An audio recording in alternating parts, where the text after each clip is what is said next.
stood up and postured myself in a very prideful way, you kind of lose focus. Sometimes you have to step outside of yourself. And how can we go refocus our attention on how we can serve others in this time? And so I've just been praying, Lord, how do we see the people that really need the most help?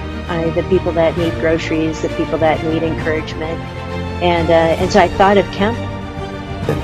If there's a way for us to engage or to be involved, man, we want to do that.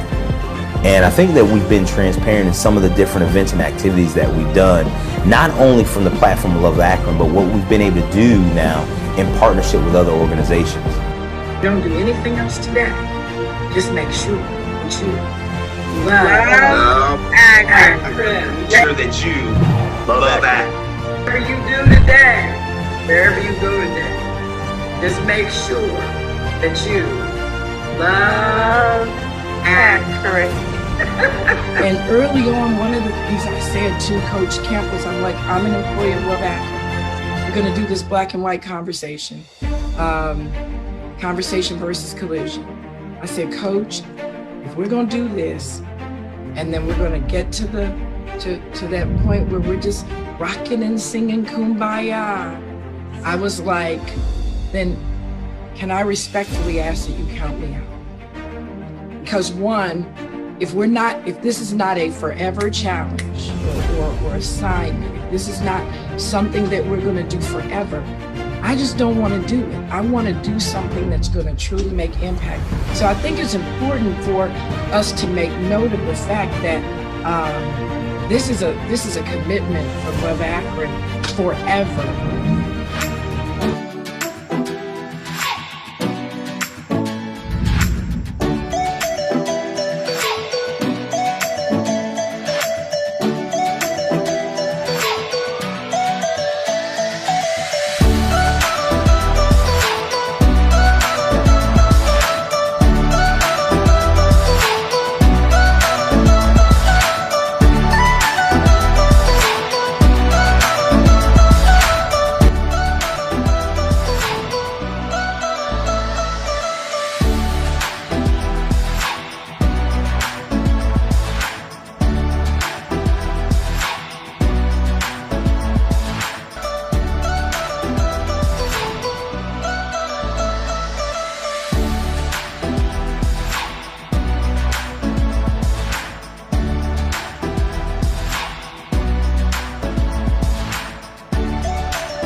Hello, hello, hello, Greater Akron. It is me, Coach Kemp Boyd, Executive Director of Love Akron, and welcome, welcome, welcome to another encounter with Love Akron Live. Man, I'm so excited. It's been a jam-packed day for us here at Love Akron.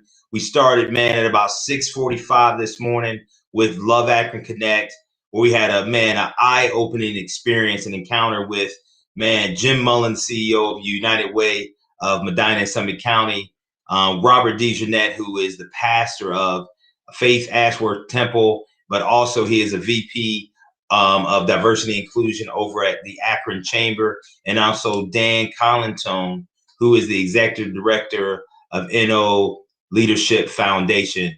And man, what set it off for us was our moderator this morning, Justin Hilton. Justin Hilton is just a phenomenal brother who's always looking for ways that he can give back to the community. And so we thank each and every one of them, and thank you for being with us all throughout the course of this day. You started with us at about 7 this morning. Now you're still with us at 1:30 in the afternoon. So welcome, welcome, welcome. If you're out there, put your name, where you're tuning in from. Are you eating lunch right now? What's going on? What are you doing? And if you're on Facebook, please comment. But while those are on Facebook, I'm learning the more that we do this, there are people that are really I'm saying it's like I'm surprised, but I'm not surprised. What I love is the engagement that I get outside of this. So I'm gonna give a shout out right now over at Akron Public Schools to Valerie, Dan Rambler, the whole crew over there that listens. Because I got a call this week, and Dan says, man, Ken, we listen all the time. And we love what's going on and what you're doing over at Love Akron. And so thank you for following us. You can follow us on YouTube by subscribing and just following us. Hey, I'm getting this kind of social media platform things down, man. So y'all got to work with me. But I'm so excited just to be back in the saddle, if you will, of doing some of these things. But here's what we learn and understand. Hold on.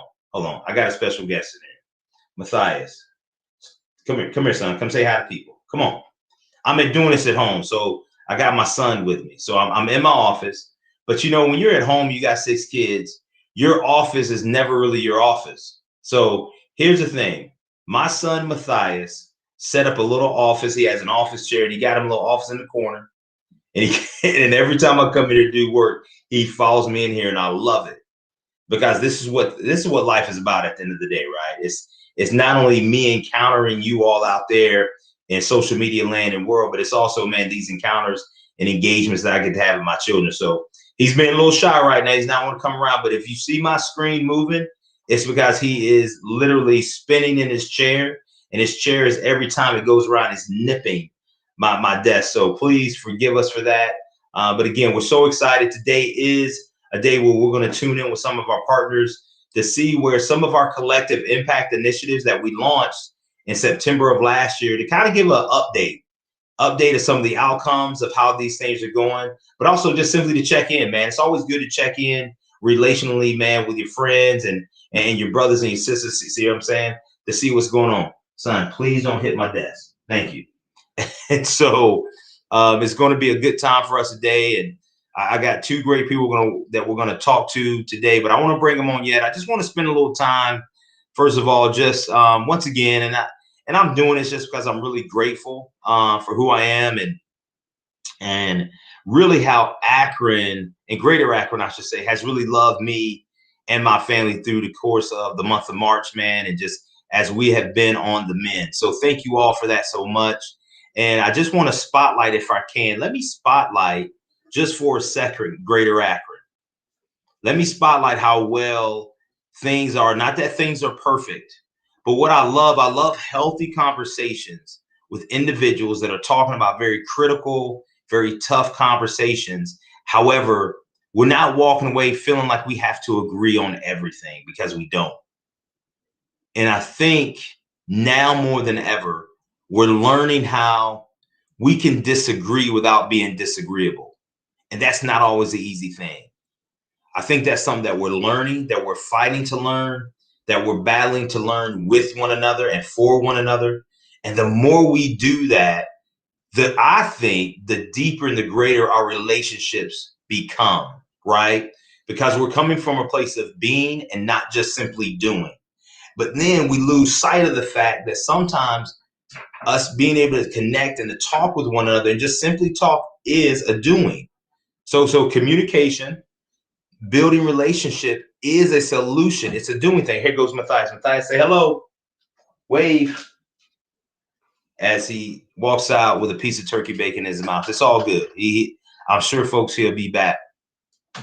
But just love what's happening, what's going on right now within our city, within Greater Akron, and all the ways that we're able to serve. And I think serve is just the right language and the right word that we should use at this time. And just, man, let's continue to do that. Big shout out to Pastor Lori Porter, who's always my, if you will, I'm probably more of her Robin, and she's Batwoman. You know, we just work so well together, but we work well together because we communicate. But that doesn't mean we'll agree on everything. There's some things that she agrees on, some things I like a little bit better. But we find somewhere in the middle to where we say, okay, we got an understanding from one another. And I think that's just a big thing. How is it in all of our getting, we get understanding? Also just want to give a shout out. I know my mom, she watches every week. She's all the way down in Birmingham, Alabama. So hello, Mom, how you doing?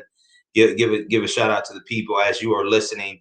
But also, man, give yourselves a shout out. Love on one another for a minute, and let's enjoy this time.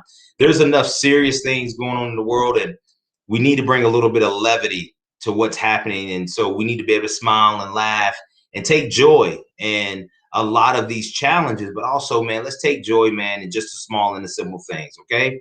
So, hey, that was kind of my spiel to open us up. So that was my spotlight. But right now, I want to bring in our guests. We have Greg Colbeck over at RAHAB Ministries, who's doing really great things over there. I believe, Greg, you're the CFO over at RAHAB Ministries, doing great things. We're going to get into kind of what else Greg does on the side, man, because Greg, man, he plays an instrument. He plays it really good, too. But we'll talk about that. But also, we have that we'll be bringing on just a little bit later. We're going to have Mr. Michael Irby, who is the president of 100 Black Men here in Akron. So, Greg, man, first of all, brother, great to see you, man. Yeah, it's good to see you too, Kim. So, Greg, listen, man. Matthias too. What'd you say? It's great to see Matthias. Oh man, listen, man, Matthias, man, he rolls with daddy tough, man. That's like my shadow. When I was at home for that month, I mean, me and that brother was connected. We watched Voltron, Transformers. I mean, we were on it, man, just rolling really tight together. But Greg, man, listen, everything right now, before we really get into this, let's just talk for a second, just as friends and brothers, man. Kind of where are you at right now today with what's going on and what's happening in our society? And here's the thing, I don't look at it from a bleak or a grim view, maybe like some people, but I'm just curious, man, what's your posture? What's your position on what's kind of going on and happening, man? And how's your faith helping you through all this? Yeah, thanks for asking. I think that it's no surprise that, you know, I think it's been a challenging year, to say the least, for a lot of people, for a lot of different reasons too. And in your intro, I was scribbling down notes here because I just was so grateful for this. The fact that Love Akron exists, the fact that after a year like this, I think there are so many things, whether it's COVID, whether it's police brutality, whether it's whatever it is, there are a lot of things that are making us divided, making us kind of just stick to ourselves, almost like in survival mode. Like, I'm going to just take care of me and my family, and that's pretty much it. But I think that what this conversation with Love Akron provides really is an opportunity to maybe see a little bit outside of just that immediate survival mode. What do I need for me today? And help us really stay connected as a community, because you miss the big picture if you don't. And so you asked about faith. How does faith get us through it? I think that that's really the only way that we really can get through it. And if we're honest about what it means to be a believer, then it means that if I'm a son of God and you're a son of God, then we're brothers. Yeah. And so how does that actually look day to day?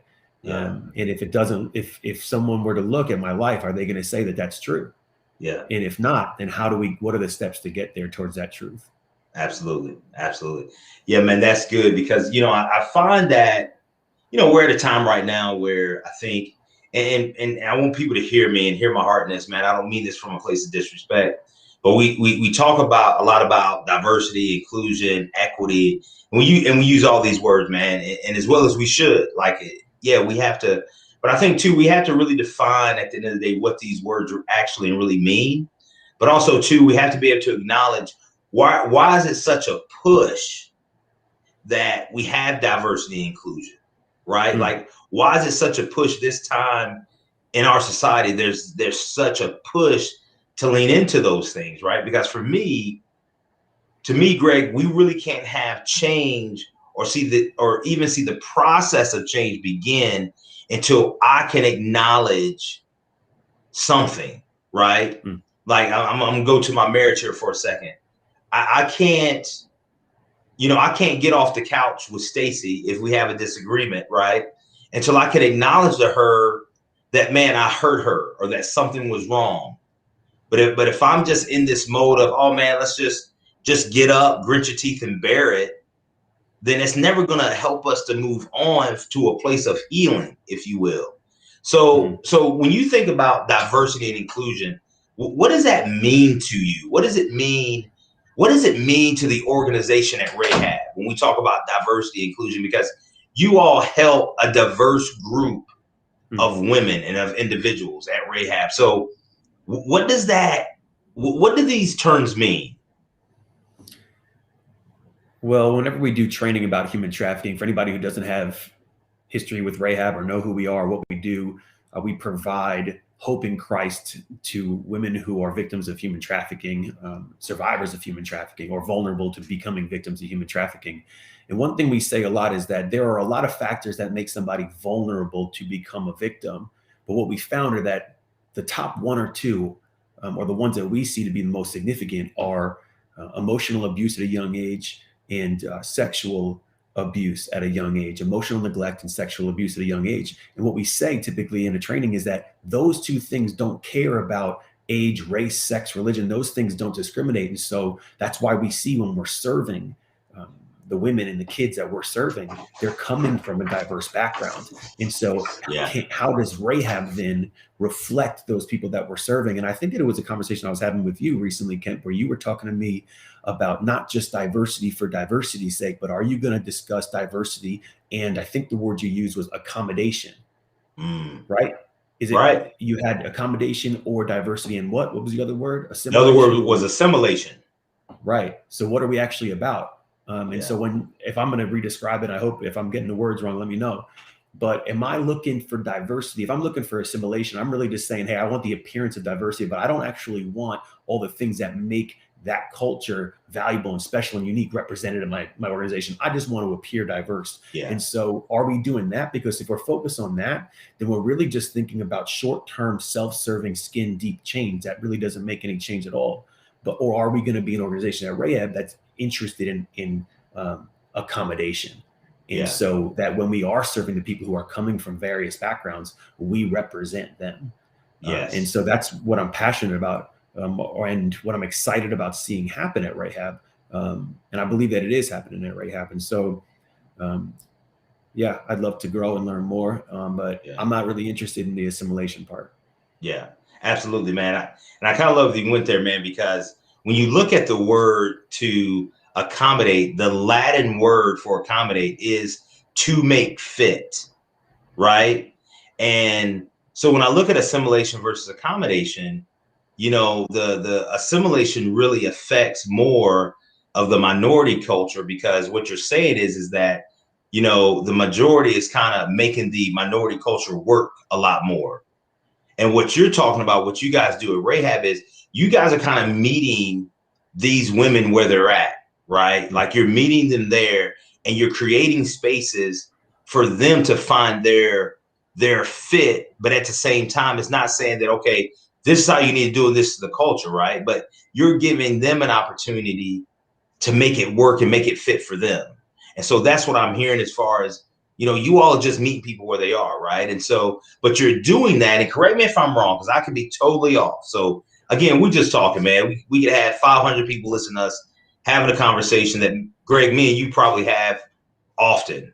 But what leads and guides you, first of all, individually, but also your organization, is your faith is producing that type of element in you to meet people where they're at. Is that true? Is that a true statement? Yeah, I would agree for sure. So, and I'm going to get, like, I don't know, I may upset some people, but because of that, all the women that may come in may not share your faith, correct? Yeah, we'd say that we do what we do based on what we believe. That's our motivator, is based on what we believe. I'm not requiring you to believe what I believe for me to serve you and for me to love you. I'm not requiring our community partners to necessarily believe what I believe. We do what we do because that's what we believe. Our faith is producing works. Man, I love it. Because, you know, when I came into Love Akron, that was my own experience. Like I said the same thing. Right. I said, man, I don't need you to believe what I believe. I just need you to care about what I care about. Right.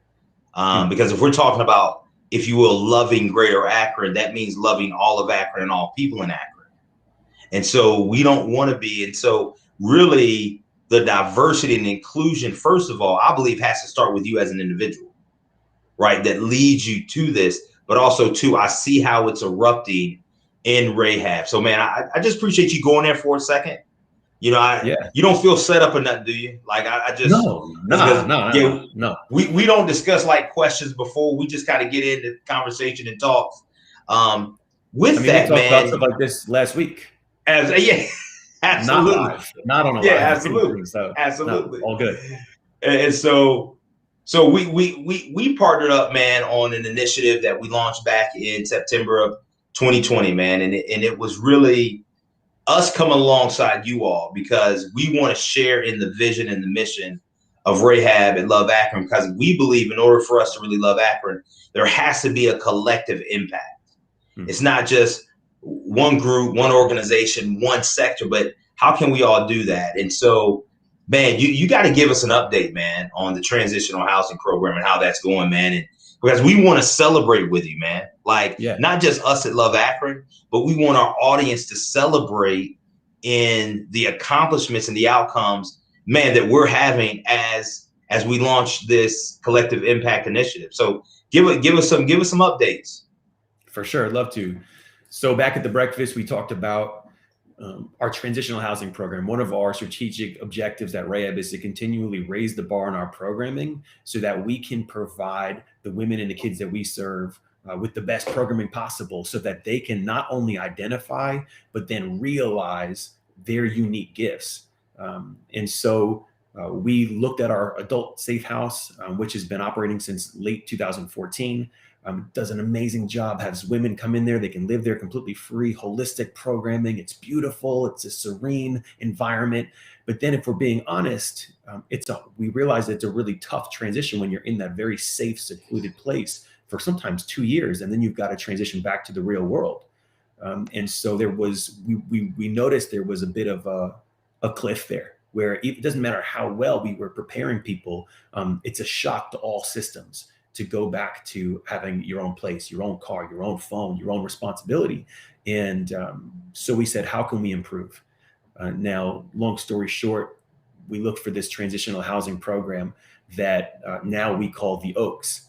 And the Oaks extends our programming, our community-based case management that the women receive in the house. It extends that to them after they transition out to their own house, and we help connect them with a car. We help connect them with a safe place to stay. We help augment rent when that's needed, but ultimately have it structured so they can have the responsibility, because I think that with responsibility comes freedom, and freedom isn't freedom unless you've got responsibility there too. Come on now.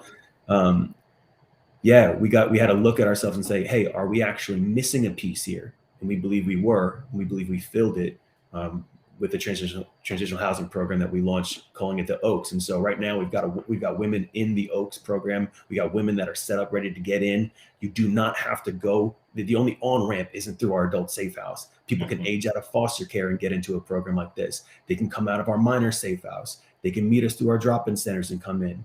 We will soon be accepting community referrals to get people plugged into safe housing that comes with community-based case management. And I think that that's a missing link that will help people sustain the type of work that they did in that safe house for sometimes 2 years. Wow.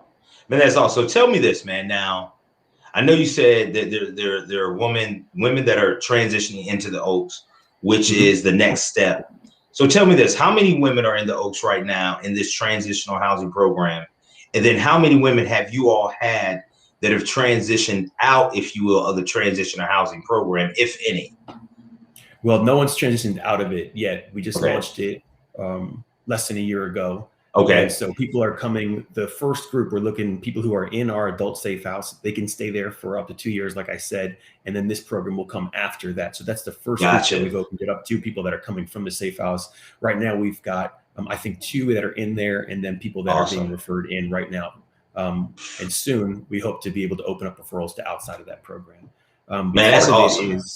Part of it is recruiting and identifying landlords. People own houses and they want to use it as an investment tool. We're looking for those who are also have a motivation to serve the Lord, that are kingdom minded, that say, hey, you know what? I'm going to get my rent paid, but maybe I can use some of the things that I have to help people transition to the next stage of their life. Wow. Listen, man, from where this started and some of those meetings that we had, just dreaming, right, if you will, about some of these things, and to hear the effects of these women now beginning to make their move, if you will, through some of these programs. First of all, man, how it's got to be so life-giving for them, right? And I think I heard you say this before. This is not a thing where we're trying to get people out to where we're leaving them. Like, I remember you saying, man, we're going to be with them continually throughout this process every step of the way. Because again, you use a very important word, man. It's sustainability. You know, how do we help one another sustain, you know, their own walk and their own journey through some of these things, to where you know that you're not alone, but you're doing it with someone. So, Greg, our listening audience, we got a lot of people that tune in and listen. Tell them how they can get involved. If they're a landlord, if there's someone that has a car dealership and they just want to serve and they want to give, or they make, you know, or they contribute annually, yearly to some organizations, how can people, who do they need to get in touch with? That's the first thing. Is that you? Is that someone else? But also the information to really get involved in this transitional housing program. Yeah, thank you for that, Kemp.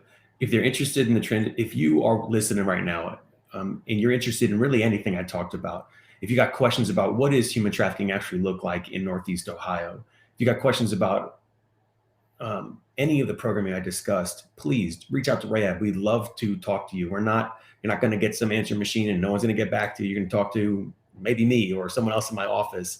And what I want you to know is, if you're interested in the Oaks, our transitional housing program, the women that we're serving, they need what you need, right? They need safety. They need a place to work. They need transportation. They need housing. And so if you have connections in any of those areas, I'd love to connect with you. RAHAB right now, we're a nonprofit. We always need funding. And so what I don't want you to hear is, oh yeah, if you want to help RAHAB, just go over to our website and click the donate button and see you never. I believe that the stories and the testimonies are important. And so if we believe at RAHAB that relationship is the most important thing with the women that we serve, then that's the truth for those who want to support this work as well. If you are connected to a community or a funding source, or you have the means to give to RAHAB to make meaningful change, if you're interested in learning more, I would love to start a relationship with you so that you can truly figure out or identify, is RAHAB the place that you're called to give or you're called to support? And so if you're interested in that, reach out to me. Easy to get a hold of. I'm sure we'll share email addresses and contact information soon. Man, Greg, thank you so much, man. Thank you for what you're doing. Also, we have, man, a responding link to RAHAB Ministries on the Love Akron website. So if you go to loveakron.org, if you click on our 4 bold initiatives, man, you'll see the least of these and you'll see RAHAB, man. You can just simply click on the RAHAB name and that'll drive you to their website as well. Because again, like we say, this is really not about us, We want to execute our platform to bring in great organizations and great people like Greg so that, man, we can help to raise the awareness of what it is they're doing and let people know how they're loving Akron. Greg, brother, always thank you for your time. Thanks for being on, man. And just thanks for what you do, my man. Yeah, great to see you, Kemp, and great to talk to you. And if your mom is watching, I'm saying hi to Kemp's mom, too, from Alabama. Thank you, brother. I appreciate you, man. Love you, brother. Be good, man. All right. See you, man. Man, that's just one of our great partners and the great things that are happening and going on here in Greater Akron. And again, these are organizations that have made the decision to come in and partner with us and say, hey, man, we want to love Akron. Not only do we want to love Akron, but man, we want to bring others in to do that with us as well. And so my next guest is no different. President of 100 Black Men of Akron is Mr. Michael Irby. And me and I call him Coach Irby. We go way back because he's probably mentored me more than he knows from a standpoint of, man, how I need to carry myself, first of all, just as a coach, as a football coach to young men, but also helping to create pathways for me personally within the city of Akron. Man, Coach Irby, how you doing today? I'm doing great and blessed and happy to be with you, my brother. I want to say one thing, though, Coach, that, when you started off, you talked about your son there. As you know, on our shirts that have all the kids that we mentor, on the back, it says, what they see is what they'll be. So yes, that little guy there, he's gonna keep watching Dad. And yes, sir. He's gonna be behind the dust. That's right. And making a difference in the community. I love that. That's great. Yes, sir. Well, I appreciate that, Coach. Coach, man, tell us and tell our audience, man, what are you excited about right now that's going on with the 100 here in Akron? Well, what I'm excited about, number one, that we're a partnership with Love Akron. That's a blessing there. The other thing is that, the men that we have that are a part of our organization, they are working so hard right now. We're working on a lot of things that are starting to come together with the city of Akron, in the community, economic development, health and wellness. All our guys that lead those committees are working on some huge things that we think that the community is going to love to get involved in. Along with that, our cornerstone of our organization is mentoring young Black males, white males, and we are getting new members. We've been blessed by, was it just last week, we got a new member that came in and said, hey, who are the 100 Black men? And as I began to have dialogue with him and say, hey, man, it's not about us. It's about serving the community and our youth. Absolutely. And the first thing he asked, that he wanted an application. He's got that application to our organization. He's going to go through the screening process, and we're going to bring him aboard. Man, that's awesome. We now have a collaboration with Big Brothers and Big Sisters, which is huge because Big Brothers and Big Sisters have been doing mentoring for years. They got a lot of great things going on over there that we both feel the same about, and they've asked us to come to the table and be a part of what they're doing in the community. So, right now we are just excited about what the men are going to be bringing to the community. Not only that, we've had some white brothers of mine that have asked, hey, where can we help the 100 Black men? And so this weekend, when I meet with our board of directors, we have a plan for them to get. If you're white, you want to be a part of helping the 100 Black men. We got some work for you to do too. Man, that's awesome, Coach Irby, because I was going to ask that question. For anybody that's out there listening and tuning in, and if you've been following what we have been doing with 100 Black men with our Connection versus Collision, where do we go from here encounters each and every month, and some of the work we even did back in 2020. I've had people come and ask me this, Coach. So they said, man, okay, it's called 100 Black Men of Akron, but I love what they're doing, but man, I'm not Black, I'm white. Is there any way for me to get involved? Can you just speak to that for a second? Yes, yes. Because like I mentioned before, I've had a real close friend of mine that's doing some great things here in the community.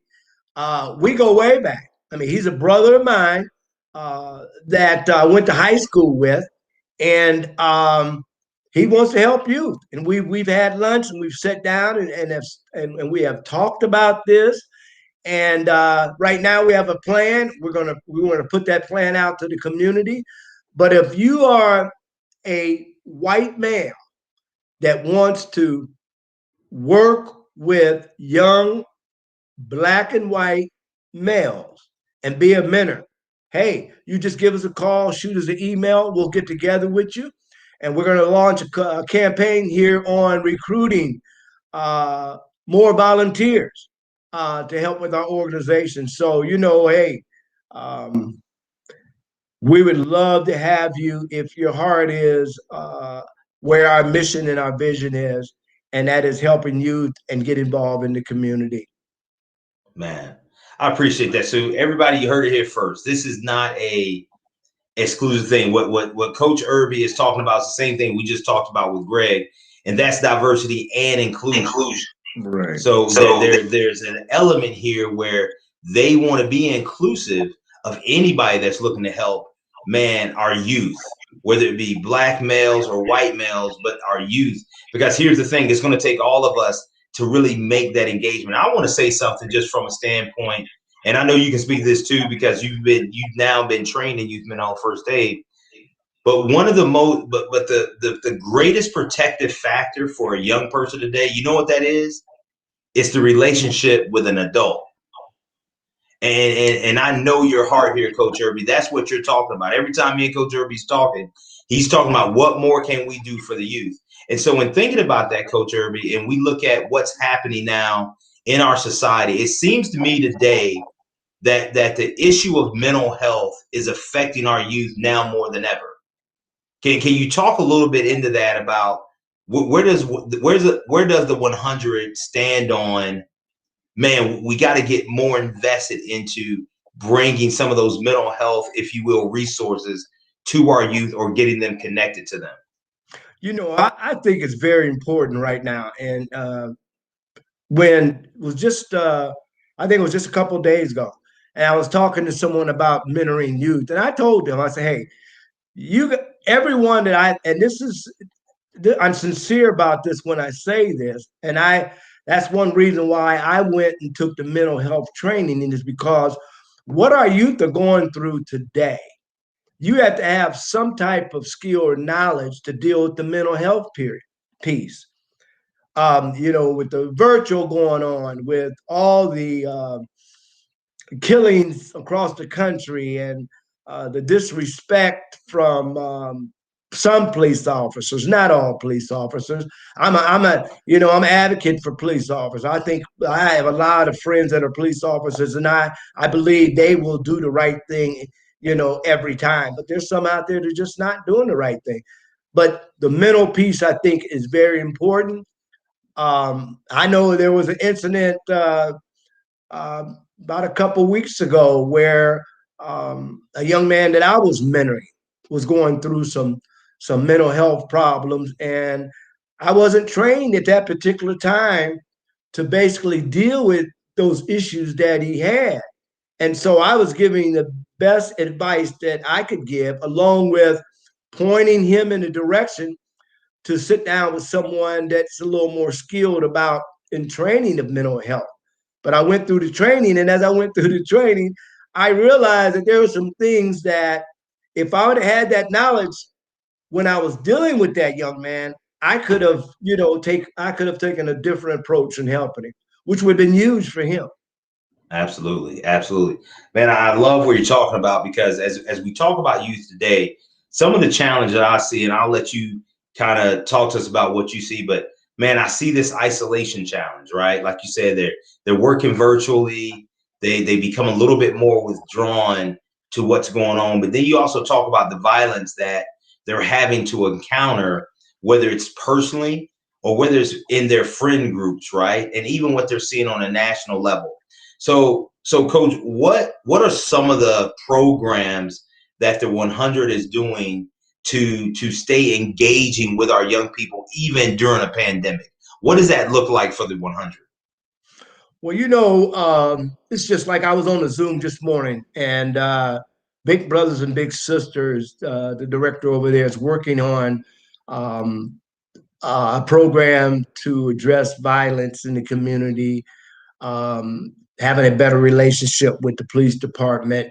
And we're going to continue to work with Big Brothers and Big Sisters on this initiative here real soon. But it's talking with young people about the fact that how do you feel about what's going on?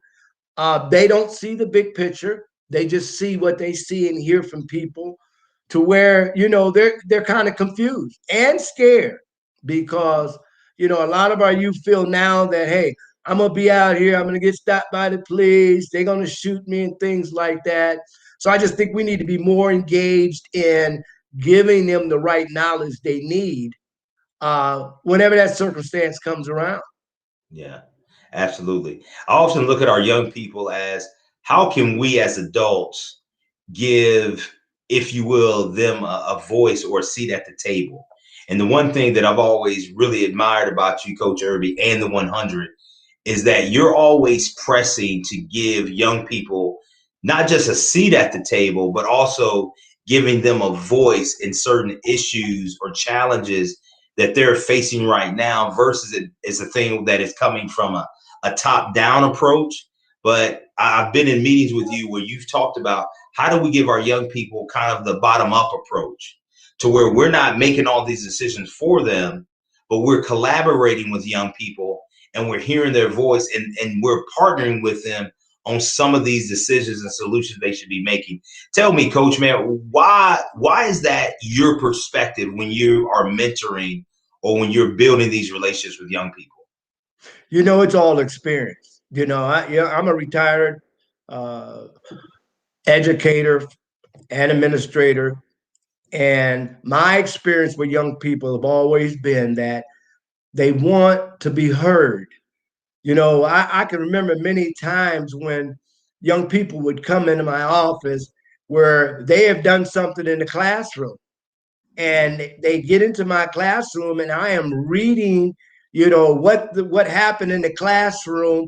And sometimes as an adult or an educator or administrator, we just jump to conclusions. We read what's on the paper. Whatever they done in classroom is automatically removed from school, or sending an in-school suspension. No, we have to back up and hear what they have to say. We want to know why. How did you get to that point to where that teacher had to send you to me? And so I just feel, I know I've learned a lot from listening to young people. And I believe, especially with mentoring with young people, when you allow them to speak and you can hear them, they give you the trust. They trust. And I have kids, well, I know I'm going in to see Mr. Irby. I know one thing, he's going to listen to me. Yeah, absolutely. But along with that also, he's going to discipline you too. So, and that discipline can be positive or it can be negative. But I just think that, we have to listen to our young people, because the future is depending on them. And so they bring a lot to the table. And that's one reason why I'm always talking about, hey, let's listen to them. Let's bring the young people to the table and see what they got. I mean, in most cases, I know one thing, that as administrator in school, when it came to problems with their peers, they know what's going on. They know what's going on. I used to have them come, Mr. Irby, this is getting ready to happen after school, so and so.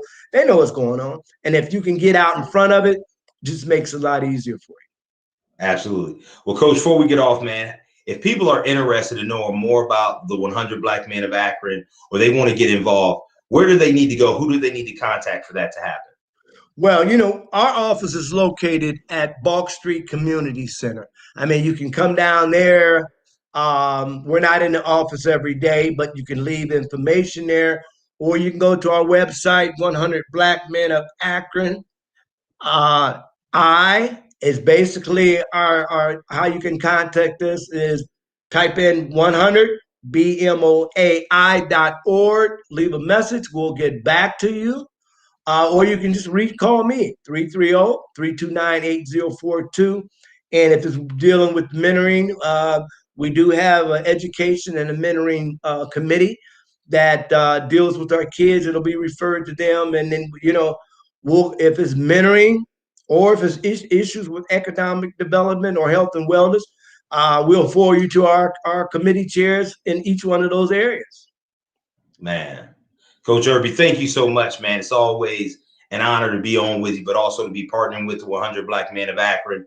And please stay tuned for the next Connection versus Collision. Where do we go from here? That's going to be coming to you the third Thursday in May, where we're really going to be focusing on mental health and how is mental health right now not only affecting what's going on within our society, but also we got to raise the awareness of it, the signs and the symptoms of a mental health disorder, while also reducing the stigma of it.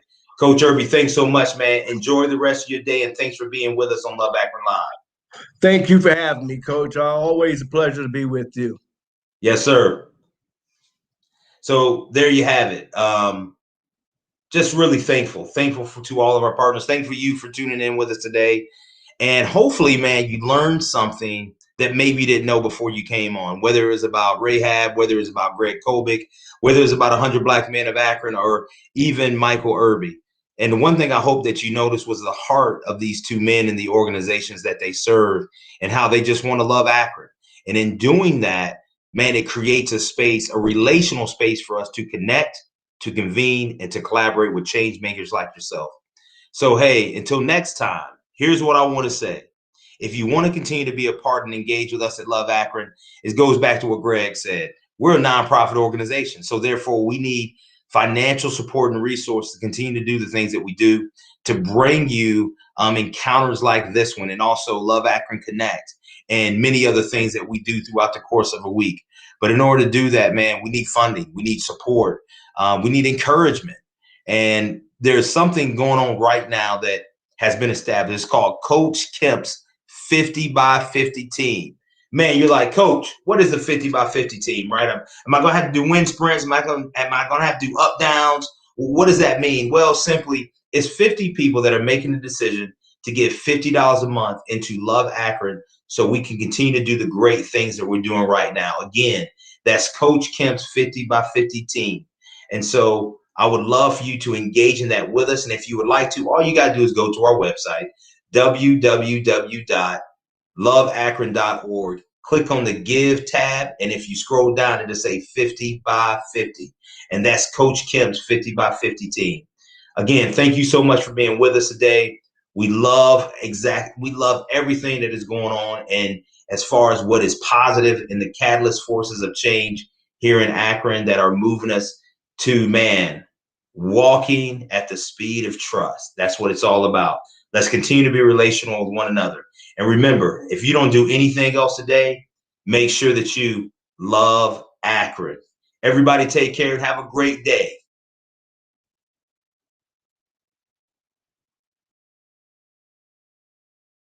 Much greater need in Akron that I can't see. I could have eventually, stood up and postured myself in a very prideful way. You kind of lose focus. Sometimes you got to step outside of yourself. And how can we go refocus our attention on how we can serve others in this time? And so I've just been praying, Lord, how do we see the people that really need the most help? The people that need groceries, the people that need encouragement. And so I thought of Kemp. If there's a way for us to engage or to be involved, man, we want to do that. And I think that we've been transparent in some of the different events and activities that we've done, not only from the platform of Love Akron, but what we've been able to do now in partnership with other organizations. Don't do anything else today. Just make sure that you love Akron. Make sure that you love Akron. Whatever you do today, wherever you go today, just make sure that you love Akron. And early on, one of the things I said to Coach Kemp was, I'm an employee of Love Akron. We're going to do this black and white conversation. Conversation versus collision.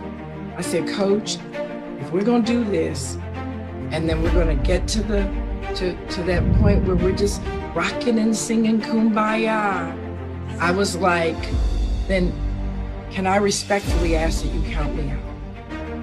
Because one, if this is not a forever challenge or assignment, if this is not something that we're gonna do forever, I just don't want to do it. I want to do something that's going to truly make impact. So I think it's important for us to make note of the fact that this is a commitment from Love Akron forever.